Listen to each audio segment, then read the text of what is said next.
Bonjour mes bien-aimés en Christ, j'espère que vous allez tous bien dans la grâce de Dieu. Et aujourd'hui c'est un grand jour de l'Éternel et un jour béni, un jour de repos.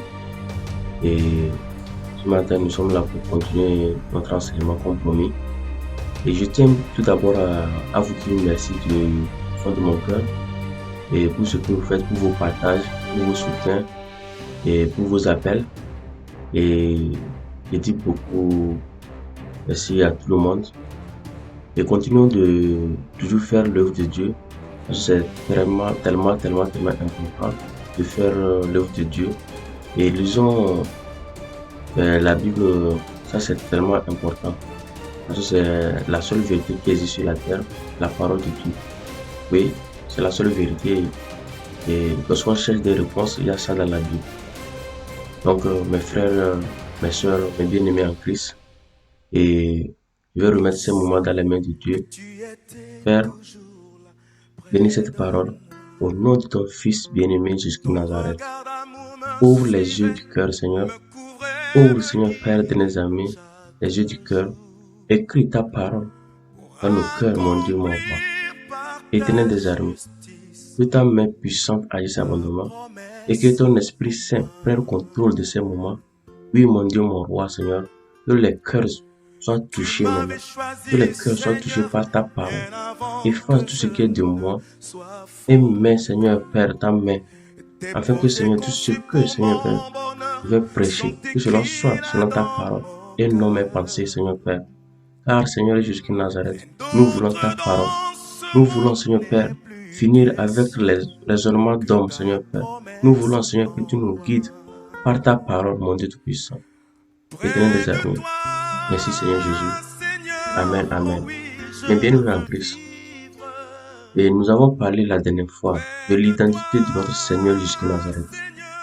Et nous avons parlé qu'on dira, on parle là de l'ancienne alliance, du tabernacle, ce qu'on appelle les sacrificateurs, et on avait dit beaucoup de choses.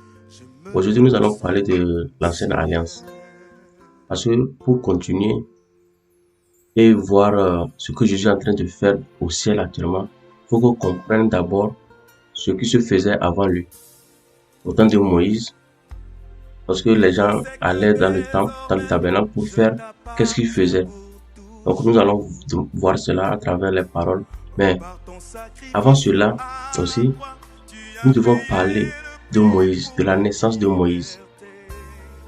De la naissance de Moïse, comment il a croisé notre Dieu et qu'est-ce qui s'est passé. Et on va parler des 10 plaies d'Égypte. On doit connaître, c'est le début de l'ancienne alliance. Donc on va commencer par là. Et par la grâce de Dieu, on peut continuer, on peut poursuivre la prochaine fois. Bien aimé en Christ, on disait tantôt, nous allons parler de l'alliance, de l'ancienne alliance. C'est dans le livre d'Exode.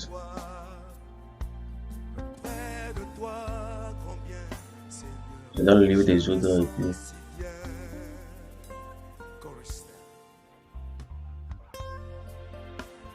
Nous allons parler de la naissance de Moïse. La naissance de Moïse dans le livre Exode 2. Exode de 1 à 10. Exode de 1 à 10. Un homme de la maison de Lévi avait pris pour femme une fille de Lévi. Cette femme devint enceinte et enfanta un fils. Elle vit qu'il était beau et elle le cacha pendant 3 mois. Ne pouvant plus le cacher, elle prit une caisse de jonc qu'elle enduisit de bitume et de poix. Elle y mit l'enfant et le déposa parmi les roseaux sur le bord du fleuve. La sœur de l'enfant se tint à quelque distance pour savoir ce qui lui arriverait. La sœur de l'enfant se tint à quelque distance pour savoir ce qui lui arriverait. La fille de Pharaon descendit au fleuve pour se baigner, et ses compagnes se promenèrent le long du fleuve. Elle aperçut la caisse au milieu des roseaux, et elle envoya sa servante pour la prendre. Donc, la fille de Pharaon, au niveau du verset 5, la fille de Pharaon descendit du fleuve pour se baigner et ses compagnes se promenèrent le long du fleuve. Elle aperçut la caisse au milieu des roseaux et elle envoya sa servante pour la prendre. Elle l'ouvrit et vit l'enfant. C'était un petit garçon qui pleurait. Elle en eut pitié et elle dit, c'est un enfant des Hébreux. Alors la sœur de l'enfant dit à la fille de Pharaon, c'est-à-dire la sœur qui suivait Moïse, veux-tu que j'aille te chercher une nourrice parmi les femmes des Hébreux pour allaiter cet enfant? Va, lui répondit la fille de Pharaon, et la jeune fille alla chercher la mère de l'enfant, la propre mère de l'enfant. La fille de Pharaon lui dit, emporte cet enfant et allaite-le-moi, je te donnerai ton salaire. La femme prit l'enfant et l'allaita. Quand il eut grandi, elle l'amena à la fille de Pharaon, et il fut pour elle comme un fils. Elle lui donna le nom de Moïse, car, dit-elle, je l'ai retiré des eaux. C'est la fille du Pharaon qui a donné le nom Moïse à l'enfant. Elle a montré les choses de Dieu, le Dieu d'Abraham, le Dieu d'Isaac, le Dieu de Jacob. Donc on lui a montré tout ça là. Donc il connaît maintenant, il avait eu le temps de connaître le Dieu d'Israël.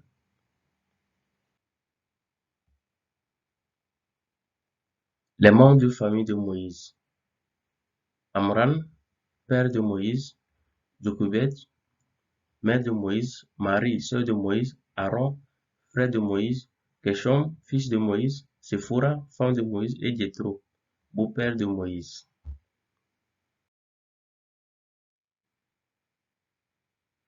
La mort du roi d'Égypte, Pharaon, le père du célèbre Pharaon d'Égypte avec qui Moïse avait traité. Donc, lui est mort, le roi d'Égypte est mort. Nous allons voir que maintenant, nous allons lire Exode 2, 23 à 25. Exode 2, 23 à 25. On dit, longtemps après, le roi d'Égypte mourut, et les enfants d'Israël gémissaient encore sous la servitude, et poussaient des cris. Ces cris que leur arrachait la servitude montèrent jusqu'à Dieu. Je répète cette partie. Longtemps après, le roi d'Égypte mourut, et les enfants d'Israël gémissaient encore, parce qu'ils étaient toujours esclaves, sous la servitude, et poussaient des cris. Ces cris que leur arrachait la servitude montèrent jusqu'à Dieu. Toi qui pries maintenant, toi qui es malade, toi qui souffres, tu demandes toujours, tu cries toujours à Dieu. Dieu t'écoute, mon bien-aimé. Dieu t'écoute et c'est la patience que tu dois avoir pour être patient. Parce que la patience, c'est la force d'un croyant. On ne force pas Dieu à faire quelque chose, mais toujours chercher la volonté de Dieu. Ils ont crié pendant des années, nous allons voir ça bientôt. Mais Dieu se souvient maintenant de leurs cris, de leurs souffrances. Dieu attendit leur gémissement et se souvint de son alliance avec Abraham, Isaac et Jacob. Dieu regarda les enfants d'Israël et il eut compassion. Donc pour ceux qui n'ont pas pu suivre les enseignements sur les alliances, je vous en prie, retournez pour suivre cela, vous allez comprendre. Parce que Dieu avait fait alliance avec Adam, et avec Noé, avec Abraham, avec Isaac, avec Jacob, avec Joseph, avec beaucoup de prophètes aussi. Donc, retournez en arrière pour voir, pour essayer de suivre ces messages. Vous serez richement bénis. Donc, Dieu regardait les enfants d'Israël et il eut compassion. Donc, vous allez voir maintenant, Dieu va parler avec Moïse. Dieu va croiser Moïse. On lit cela dans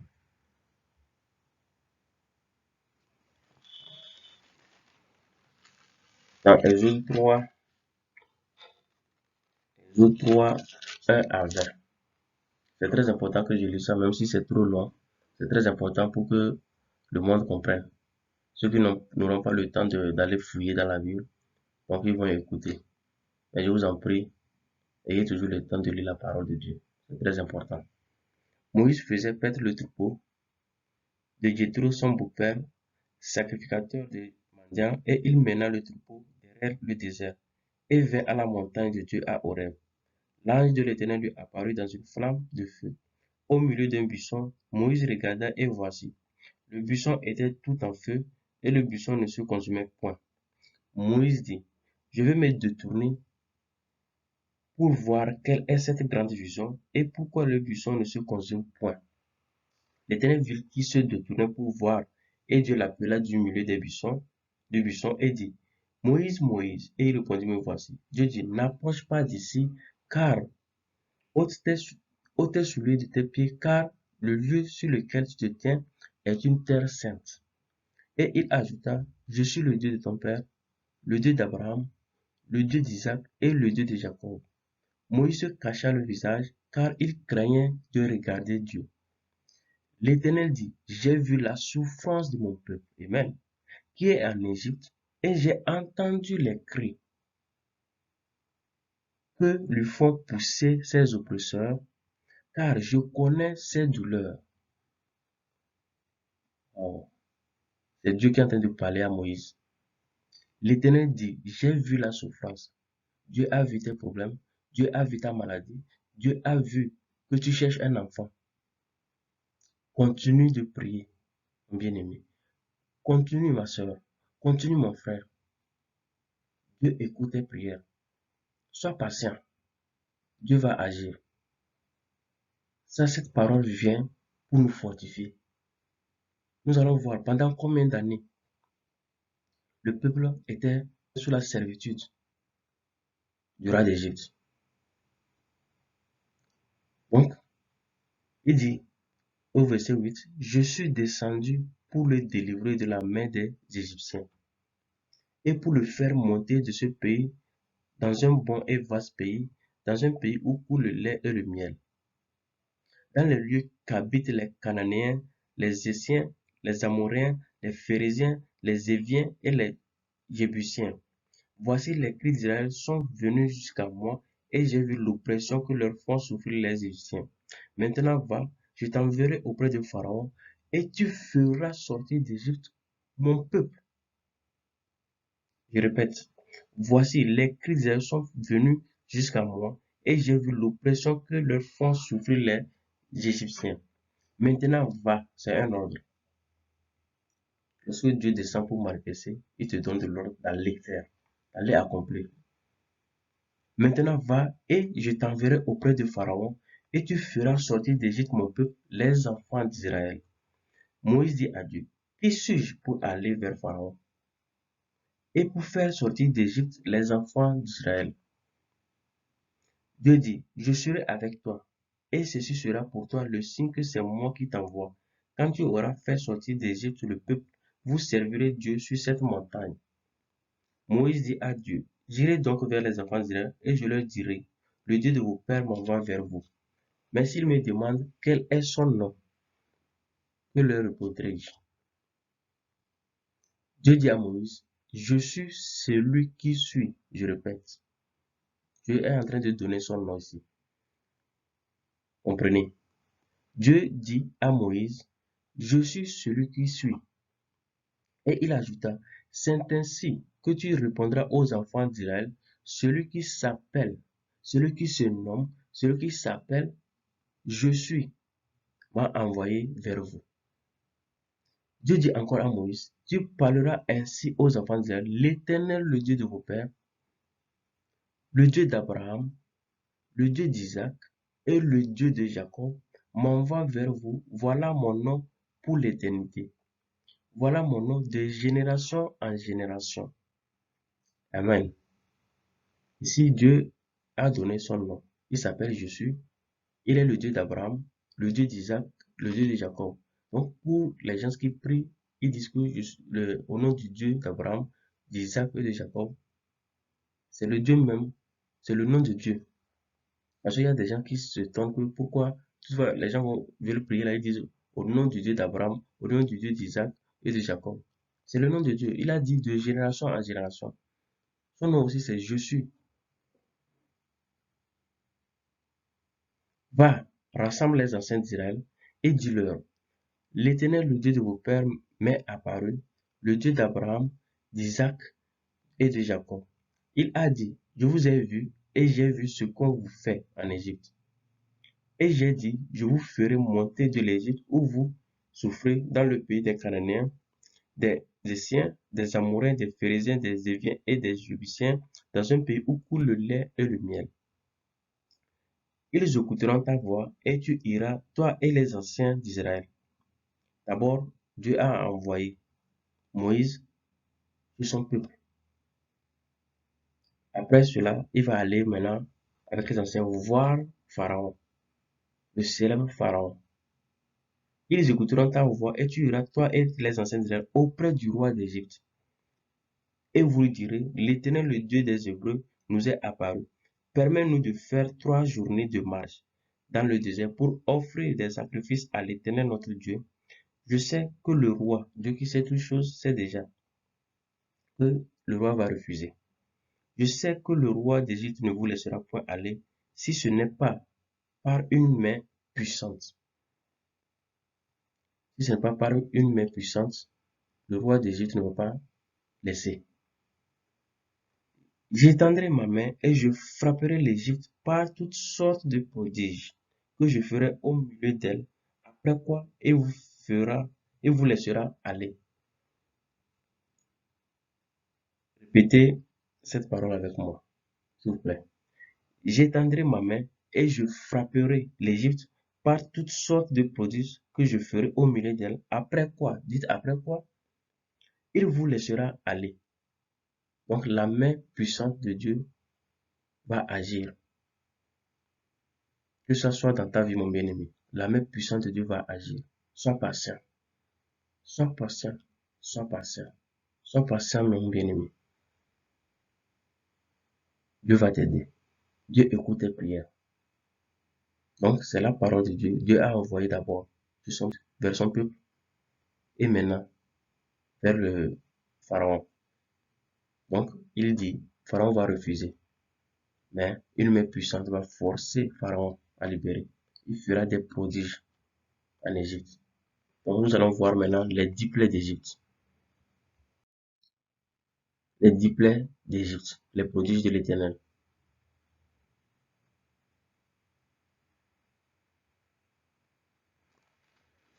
Les 10 plaies d'Égypte.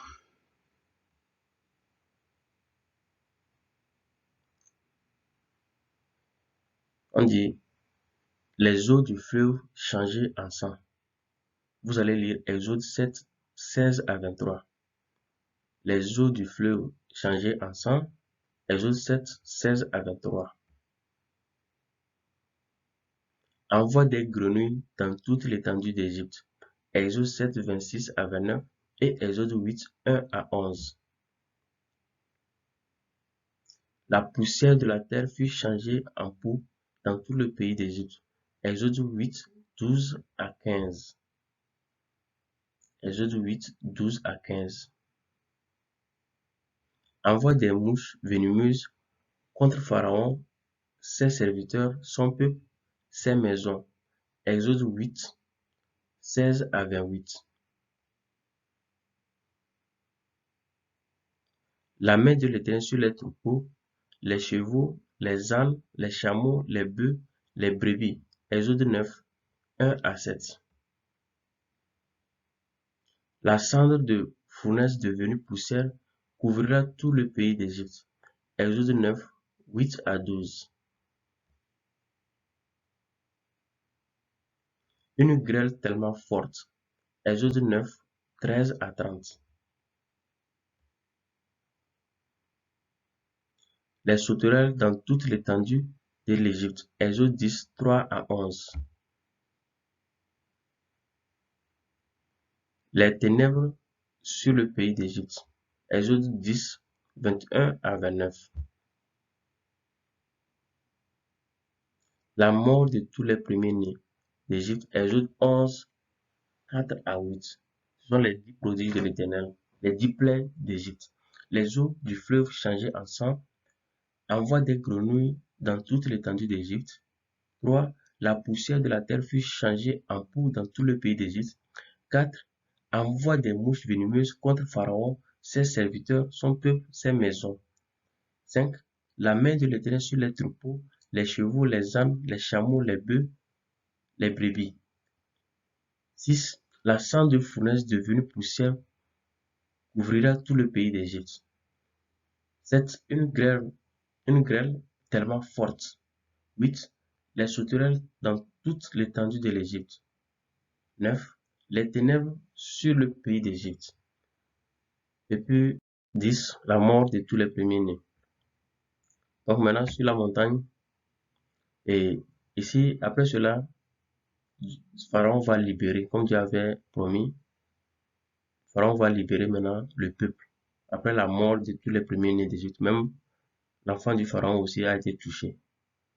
Donc maintenant, la main puissante a forcé Pharaon à libérer maintenant le peuple. Donc départ d'Égypte du peuple.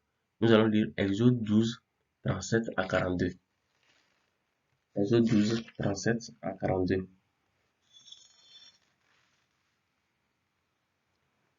37 à 42. Je lis la parole. Les enfants d'Israël partirent de Ramsès pour Sukkot au nombre d'environ 600 000 hommes de pied, sans les enfants. Donc, ils étaient nombreux. Donc, lorsque Joseph avait fait amener Jacob et ses frères, toute sa famille, en Égypte, il les a logés à Goshen. Donc, les enfants étaient là-bas. Donc, après le pharaon qui était avec Joseph, après leur mort, un autre pharaon a pris le pouvoir. Donc, les enfants d'Israël étaient devenus des esclaves en Égypte. Ils étaient à Goshen aussi, ils étaient des esclaves en Égypte. Donc, ici, après avoir forcé Pharaon à libérer le peuple, nous voyons qu'il y avait eu 600 000 hommes de pied sans les enfants. Une multitude de gens de toute espèce montaient avec eux. Ils avaient aussi des troupeaux considérables de brebis et de bœufs. Ils firent des gâteaux cuits sans levain avec la pâte qu'ils avaient emportée d'Égypte et qui n'était pas levée, car ils avaient été chassés d'Égypte sans pouvoir tarder et sans prendre des provisions avec eux. Le séjour des enfants d'Israël en Égypte fut de 430 ans. Le séjour des enfants d'Israël fut de 430 ans. Et au bout de 430 ans, le jour même, toutes les armées de l'Éternel sortirent du pays d'Égypte. Cette nuit sera célébrée en l'honneur de l'Éternel, parce qu'il les fit sortir du pays d'Égypte. Cette nuit sera célébrée en l'honneur de l'Éternel par tous les enfants d'Israël et par leurs descendants. Amen. Nous allons voir maintenant les 10 commandements. Mais pour les 10 commandements, je vous amène dans les messages précédents. Et on avait déjà parlé de ça, c'est Exode 20. Vous allez lire ça dans Exode 20. Prenez le temps de tout lire. C'est très important pour vous, pour nous tous. Donc, après avoir fait sortir le peuple en Égypte, et il y a beaucoup de choses qui sont passées. Prenez le temps de lire tous les chapitres même d'Exode. Vous allez comprendre. C'est très important et très riche. La parole de Dieu va vous bénir. C'est important de connaître ces choses, mes bien-aimés en Christ. Donc, Dieu va donner maintenant la loi. Pourquoi? Donc, nous allons voir plus tard ce que notre Seigneur est en train de faire. Monsieur actuellement, qu'est-ce qu'il fait? Nous allons étudier le sanctuaire, le rôle des sacrificateurs. Nous allons parler de ça par la grâce de Dieu. Qu'est-ce que Jésus-Christ est en train de faire actuellement au ciel? C'est très important. La parole de Dieu explique toutes les choses. La parole de Dieu explique tout. Mon bien-aimé en Christ, nous allons parler du sanctuaire. C'est très important de parler du sanctuaire parce que avant que Moïse ne fasse l'arche de l'alliance, le temple, le sanctuaire de Dieu, donc Dieu lui a montré l'arche originale, le sanctuaire original. Dieu lui a montré tout. Parce que ce qui est spirituel est plus réel que ce qui est physique. Mon bien-aimé en Christ. Le sanctuaire se trouve au ciel. L'arche de l'alliance se trouve au ciel. Et on va démontrer cela par la parole de Dieu, si Dieu le veut, prochainement, dans nos enseignements. Merci, Père, pour ce message. Père, je bénis ton Saint-Nom. Je bénis ta parole. Je bénis la personne qui va partager cela. La personne qui va écouter ce message. Père, étends ta main et ôte tout ce qui est, Seigneur Père, déchet dans sa vie. Tout ce qui est, Seigneur Père, déchet dans la vie de ton peuple, Seigneur. Mon Dieu, l'Éternel des armées, sois avec nous. Manifeste-toi, Seigneur Père. Fais-nous sortir de la servitude, Seigneur. Fais-nous sortir, Seigneur Père, des raisonnements d'hommes, Seigneur. Sois avec nous. Au nom de Jésus de Nazareth. Amen. Mes bien-aimés en Christ, je vous remercie beaucoup. Merci pour votre temps. Merci d'avoir pris le temps d'écouter ce message jusqu'à la fin. Je vous en prie, lisez la parole de Dieu. Lisez les versets que j'ai donnés. C'est très important. Lire tous les chapitres d'Exode aussi, c'est très important. Et par la grâce de Dieu, nous allons nous revoir prochainement pour parler du sanctuaire, le rôle des sacrificateurs et ce que Jésus-Christ de Nazareth est en train de faire au ciel. Merci mes bien-aimés. Bonne journée à vous tous. Soyez bénis. Amen.